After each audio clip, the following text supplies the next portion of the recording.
1979 આસામમાં બ્રહ્મપુત્ર નદીમાં એક પૂર આવ્યું અને આ પૂરમાં હજારો સાપ તણાઈને બહાર આવ્યા અને આ એક 16 વર્ષના છોકરાએ જોયું તો એને વિચાર આવ્યો કે આટલા બધા સાપ અહીંયા કેમ મરેલા પડ્યા છે.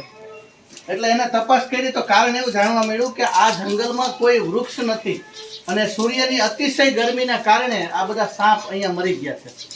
એટલે એને ફોરેસ્ટ ડિપાર્ટમેન્ટમાં જઈને કીધું કે અહીંયા આવું બન્યું છે તો અહીંયા આપણે ઝાડવા વાવવા જોઈએ. એટલે ફોરેસ્ટ ડિપાર્ટમેન્ટે એવું કીધું કે ભાઈ આ જે બંજર જમીન છે ત્યાં કોઈ વૃક્ષ ઉગે નહીં, હા ખાલી વાંસ ઉગે. એટલે એને વાંસ વાવવાથી શરૂઆત કરી.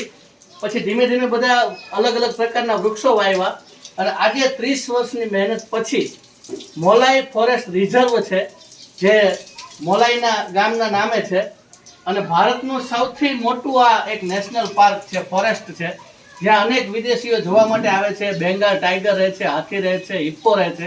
અને આ યુવાનનું નામ જાદવ પેયાંગ, જેને ભારત સરકારે પદ્મશ્રીનો એવોર્ડ આપે છે. એટલે એક વ્યક્તિ ધારે તો બંજર જમીનને પણ વન કરી શકે અને આ જમીન નાની મોટી નથી, 1400 એકર જેટલી જમીનમાં એને વન બનાવ્યું છે.